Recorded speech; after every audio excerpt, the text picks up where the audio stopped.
Dans le monde brutal du football international, certaines histoires ne se jouent ni sur les terrains, ni devant les caméras. Elles se jouent dans les couloirs, dans les silences, dans les hésitations qu'aucun journaliste ne raconte. Et parfois, une histoire prend une telle ampleur qu'il devient presque impossible de distinguer la réalité du ressenti collectif. C'est exactement le cas de Wilson Isidore. Un joueur rapide, puissant, polyvalent, un attaquant qui fait trembler les défenses en Angleterre, mais qui provoque surtout un débat immense parmi les supporters haïtiens. Parce que depuis la qualification historique d'Haïti pour la Coupe du Monde, une question revient sans cesse, encore et encore. Dans les discussions, dans les groupes de supporters, dans les vidéos, sur les réseaux. Pourquoi Wilson Isidore ne dit toujours pas oui? Pourquoi il tarde? Pourquoi il réfléchit encore? Alors que la sélection des Haïti tente de solidifier son effectif, alors que la diaspora appelle, alors que les supporters insistent, une ombre plane. Une ombre faite de silence et de questionnement. Une ombre qui intrigue tout le monde. Pour comprendre cette situation, il faut prendre de la hauteur. Il faut mettre en pause les émotions et analyser le contexte. Mais avant tout, il faut raconter l'histoire. Cette histoire que peu veulent raconter car elle ne se limite pas à un choix sportif. Elle touche à quelque chose de plus profond. L'identité, la trajectoire, le rêve. Et parfois, le rêve de l'enfant qui a grandi dans une académie française ne correspond pas immédiatement à l'attente de tout un peuple. Wilson Isidore a été formé en France, dans un pays qui est une machine à fabriquer des talents, un pays qui brille dans chaque Coupe du Monde, un pays qui domine les générations successives. Grandir dans ce système, c'est un peu comme grandir dans une maison où le plafond est haut, où les étoiles sont proches, où tout paraît possible. Chaque enfant qui intègre un centre de formation français porte en lui un rêve qui n'est pas compliqué à comprendre. Le maillot bleu, le Stade de France, la Marseillaise. Pas parce qu'il rejette ses origines, mais simplement parce que ce rêve est dans son environnement depuis toujours. Et voici la vérité que beaucoup ne veulent pas entendre. Quand un joueur est formé en France, ce rêve ne disparaît pas du jour au lendemain. Il ne disparaît pas parce que la sélection des Haïti l'approche. Il ne disparaît pas parce que les supporters le réclament. Il ne disparaît pas parce que la diaspora espère. Ce rêve reste là, quelque part dans un coin de la tête. Pas par arrogance, pas par rejet, mais simplement parce qu'il a été construit pendant des années. Maintenant, parlons de la réalité sportive. La sélection française est l'une des plus difficiles à atteindre au monde. La concurrence est féroce. Les postes offensifs sont saturés de talent. Mais malgré cela, beaucoup de joueurs continuent de croire à une possibilité, même minuscule, de figurer un jour dans la conversation. C'est humain. C'est logique. C'est normal. Et ce phénomène n'est pas exclusif à Wilson Isidore. Il a touché avant lui des dizaines d'autres joueurs issus de la diaspora, partout dans le monde. Mais alors, pourquoi ce cas crée tant de débats? Pourquoi cette histoire fait autant parler? Parce qu'au même moment, Haïti entre dans un nouveau chapitre. Un chapitre que les supporters considèrent comme historique. Un chapitre où chaque talent compte. Un chapitre où la diaspora est appelée comme jamais auparavant. Et quand une nation attend un joueur, quand un peuple envoie des milliers de messages, quand chaque publication est bombardée de commentaires, cela crée une pression invisible. Une pression que le joueur ressent, même s'il reste silencieux. Du côté d'Haïti, la situation est claire. Le pays a besoin d'attaquants puissants, rapides, efficaces. Le pays veut des joueurs capables de percer les lignes, de tenir le ballon dos au but, de convertir les occasions rares contre des équipes de très haut niveau. Le groupe de la Coupe du Monde est terrifiant. Brésil, Maroc, Écosse. 3 styles totalement différents, 3 écoles du football, 3 murs difficiles à casser. Pour survivre, Haïti doit renforcer chaque ligne. Chaque joueur capable d'apporter quelque chose devient une pièce stratégique. Alors quand on parle d'Isidore, on ne parle pas d'un simple élément. On parle d'un profil unique. On parle d'un joueur qui peut modifier la structure offensive d'une équipe. On parle d'un joueur qui peut attirer 2 défenseurs sur lui, libérer des espaces pour les ailiers, créer des courses décisives. On parle d'un joueur qui a déjà prouvé qu'il pouvait performer dans un championnat rapide et physique comme la Championship anglaise. On parle d'un joueur que beaucoup rêvent déjà de voir sous les couleurs bleues et rouges. Mais maintenant, posons la vraie question. Celle que beaucoup pensent, mais que peu osent dire. Est-ce que Wilson Isidore retarde parce qu'il veut défier Haïti? Est-ce ce qu'il veut montrer qu'il est libre? Est-ce ce qu'il cherche à tester la patience du peuple? Probablement pas. Et c'est là que la nuance arrive.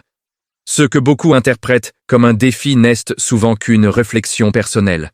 Une réflexion entre rêve, carrière et responsabilité. Une réflexion entre ce qui est logique sportivement et ce qui est émotionnellement puissant. Mais les supporters, eux, ne voient pas cela. Ils voient le temps qui passe. Ils voient les matchs qui arrivent. Ils voient les décisionnaires de la sélection qui avancent. Ils voient les joueurs de la diaspora qui rejoignent lentement mais sûrement le projet. Ils voient le Brésil en face, avec ses étoiles. Ils voient le Maroc, devenu une puissance du football moderne. Ils voient l'Écosse, rude, disciplinée, impossible à bouger. Et ils se disent que chaque hésitation est un risque. Chaque jour de silence est une perte de temps. Chaque réflexion d'Isidore est interprétée comme un refus. Et c'est ici que l'énigme devient une flamme médiatique. Plus le joueur réfléchit, plus les discussions explosent. Plus il garde le silence, plus les spéculations grandissent. Certains disent qu'il attend la France. D'autres pensent qu'il veut tester la vision du staff. D'autres affirment qu'il veut se concentrer sur sa saison à Sunderland. Chacun a sa version. Chacun a son analyse. Chacun a sa vérité. Mais la vérité absolue, personne ne la connaît. Parce que seul le joueur sait ce qu'il ressent, ce qu'il veut, ce qu'il craint, ce qu'il vise. Et c'est exactement la raison pour laquelle cette histoire mérite un récit complet. Parce que cette décision ne touche pas seulement un joueur. Elle touche un peuple. Elle touche une équipe. Elle touche un projet. Elle touche des millions de personnes qui rêvent de voir Haïti entrer sur une pelouse de Coupe du Monde avec toutes ses forces, toute son énergie, toute sa diaspora, toute son identité. Mais attention, cette histoire n'est pas terminée. Elle ne fait que commencer.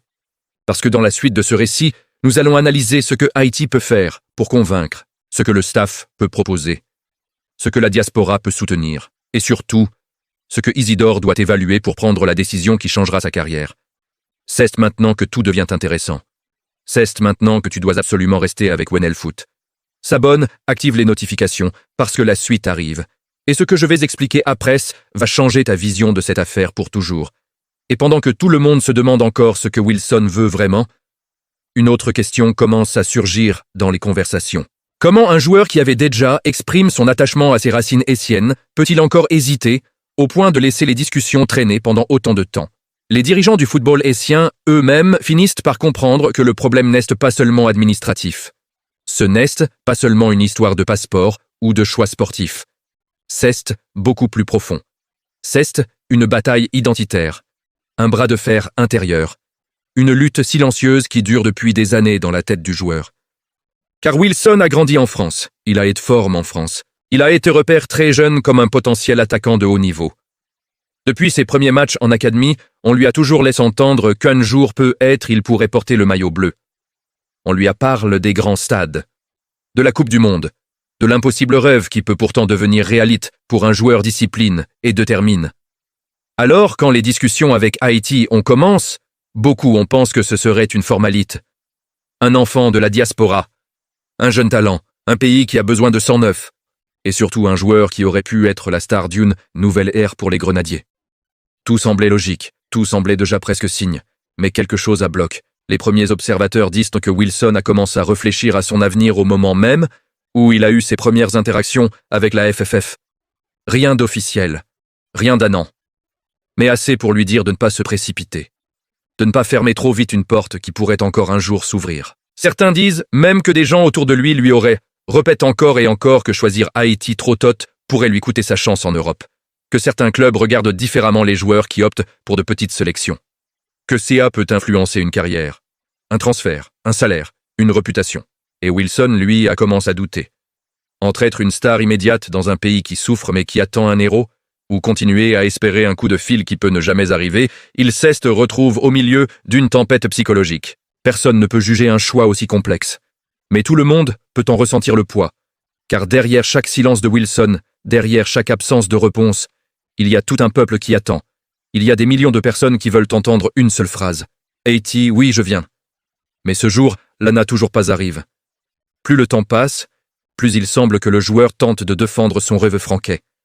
Un rêve qu'on lui a mis dans la tête depuis le premier jour. Un rêve qui paraît presque impossible quand on regarde la concurrence, mais un rêve qu'il refuse de lâcher. Et c'est pour cela qu'il tarde autant. Ce n'est pas qu'il rejette Haïti. Ce n'est pas qu'il refuse ses origines. C'est simplement qu'il veut vivre jusqu'au bout de l'idée qu'un jour il pourrait être appelé par la France. Et c'est là que l'histoire devient encore plus intéressante. Car pendant qu'il tarde, pendant qu'il hésite, pendant qu'il analyse, Haïti continue d'avancer. Le pays construit une équipe jeune, dynamique, motivée. Une équipe qui veut aller plus loin que ce que l'histoire lui a permis. Une équipe qui, malgré les difficultés, pense encore que tout est possible. Et certains commencent même à dire qu'au final, Haïti pourrait s'en sortir sans lui. Que le pays pourrait se construire un avenir avec ceux qui veulent vraiment venir. Ceux qui ne cherchent pas deux drapeaux. Ceux qui ont déjà choisi. Mais la vérité, la vraie vérité, c'est que Wilson reste un cas spécial, un joueur rare, un profil qui ne court pas les rues. Et peut être que lui-même le sait. Peut être que c'est pour cela qu'il garde ses options ouvertes.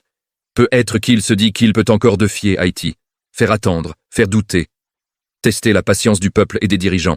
Comme si ce choix devait venir au dernier moment, au prix d'une tension énorme que personne ne comprend vraiment. Et pourtant, un jour ou l'autre, il devra parler. Lorsque les compétitions approcheront, lorsque les listes devront être finalisées, lorsque les matchs importants seront là et que le monde entier regardera Haïti. Alors, il n'y aura plus de silence possible, plus de suspens, plus de double réflexion. Il devra dire oui ou non, choisir le bleu ou le rouge et bleu, choisir le rêve ou les racines, choisir l'ambition ou la responsabilité. Ce jour approche. Et lorsqu'il arrivera, toute la planète du football haïtien sera devant son écran, attendant une seule phrase.